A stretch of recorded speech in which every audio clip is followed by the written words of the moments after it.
You're listening to the Play Therapy Podcast with Dr. Brenna Hicks, your source for centered and focused play therapy coaching. Hi, I'm Dr. Brenna Hicks, the Kid Counselor. This is the Play Therapy Podcast where you get a masterclass in child-centered play therapy and practical support and application for your work with children and their families. In today's episode, I am answering a question from Jyotsna in India. And her question is about a child that comes in one way and in the middle of a session completely transforms and takes a totally different direction in their play, and how to make sense of that. So a really interesting question. And Jyotsna, thank you so much. It's so nice to hear from you in India. And I know that you are actively doing your master's through the United Kingdom, but really exciting to have listeners in India. So really happy to hear from you. Okay, so I'll read parts of the question and then we'll dive in. I'm wondering what to make of a child who walks in sleepily, lies down, chooses a book to be read to, and the book was The Grumpy Monkey, seems fitting, and then announces that he wants to destroy everything, proceeds to tip all the baskets that had everything that can go in the sand tray, then hurls toys across the room, and as he walks out, kicks a box of blocks. Oh, I love these kinds of sessions. And I'm saying that legitimately. That was not sarcasm. I really like that kind of session because I love having the front row seat to what's going on with a child. So, Jyotsna, thanks so much for bringing this up. Let's talk through this. So, when a child walks in and lays down, says they're bored, says they're tired, lies down, does a really calm, sedentary type of activity, there are several reasons that can happen. In this particular case, I would call it the calm before the storm. And what I mean by that is that's essentially an internal battle for what's to come. In other words, I know I have this work that needs to be done, but I need to prepare myself for this. I don't know that I'm ready. I don't know that I want to do this. So sometimes that very calm, indifferent kind of attitude can be a little bit avoidant. They know what they need to do, but they don't feel ready or willing or able to do it yet. So they'll just kind of avoid it and do something else instead. Sometimes it is actually an internal warring of, I really would rather just sit here and be calm, but no, I can't. I have to get up and destroy things. So it's often a waffling that's going on between the head and the heart, if you will. I think he literally was just preparing for the work that he needed to do. You did not mention how many sessions in you are, but that seems to me like a really big obstacle and hurdle that was overcome, almost as if he'd been waiting to fully dive into the work that he needed to do. It was either in preparation or it was in fear, people-pleasing, perfectionism. I'm not really sure what the circumstances are.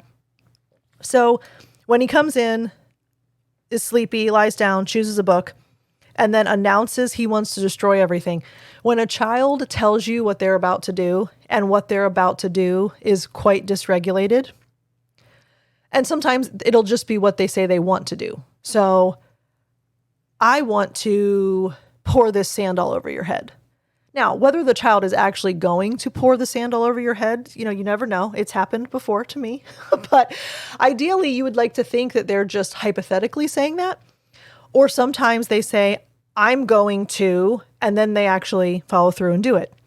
But in either case, when a child throws that out, what if I think I'm going to, I want to, that kind of thing, it's always a little bit of a test, a little bit of a dip the toe, little bit of, let me see how I feel saying it out loud. Let me see how I handle just admitting it.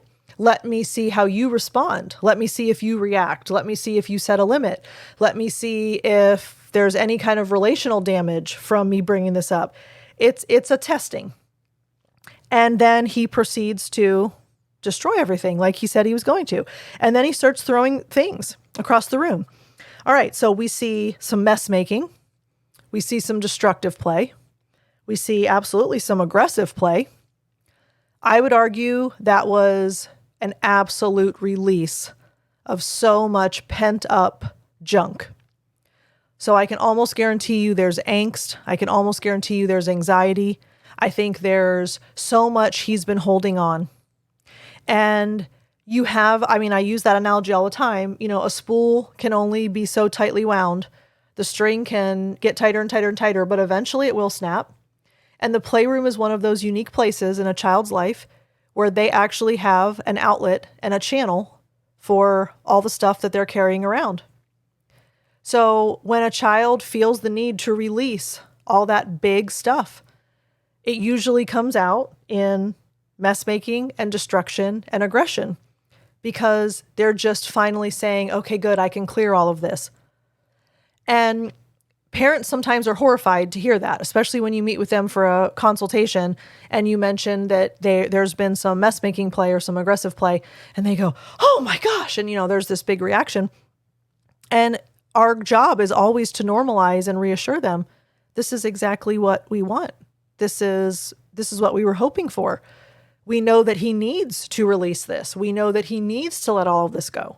We understand there needs to be a channel for this healthy outlet. I'm so glad that he's doing this. This is really what we've been waiting for. And that not only kind of normalizes it for them, but it also helps them to see the value of it, because this is very valuable, meaningful work. Now, you mentioned that he hurled toys across the room. So I have no idea what kind of toy. I have no idea if you were in the general direction of said hurling, but just be aware that if you need to, you would set a limit. So if he's throwing toys that can get broken, if he's throwing toys that are going to cause damage to your wall, if he's throwing toys that are hard and are going to potentially hit you, you would set a limit if necessary. Now, remember, the only reasons we would set a limit are your safety, his safety, and the toys can't be broken or damaged, and property can't be broken or damaged. So those would be the reasons we would set limits.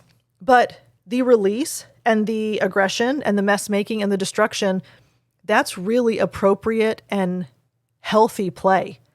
So unless you feel that there's a safety issue or that there's a damage issue, I personally, in my room, I would not set a limit on anything you described unless something was being thrown directly at me that could hurt me.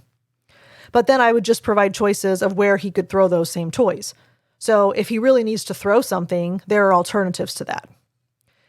And what you're describing really, I think, is a child that just finally dove into the work that he needed to do. And that's best case scenario. That's one of my favorite things, when a child's been holding off and resisting and avoiding and waiting and not sure. And there's just been this back and forth, hem and haw. And then all of a sudden they're like, okay, here we go.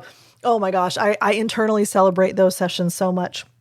I had someone tell me ages ago, you smile on the inside and you do backflips and cartwheels, on the inside too, because we have to remain neutral, right? Our affect is not supposed to be happy that a child is mess making, but we have all of these emotions inside going on when the child finally starts to dive in and face what they need to. So Jyotsna, thank you so much for this email. I hope that all of you find that helpful. And we need to be mindful always that children know the work they need to do. And sometimes it seems a little bit discombobulated. Sometimes it seems a little bit unmatched. I mean, why in the world did he come in, lay down, read a book, and then just start destroying everything? I know that doesn't seem congruent, but in the grand scheme of things, we can see how it was preparation. And so we may not always be able to connect things, but we know that trusting the child means trusting that the child's going to do the work that the child needs to do, and ultimately trusting the process.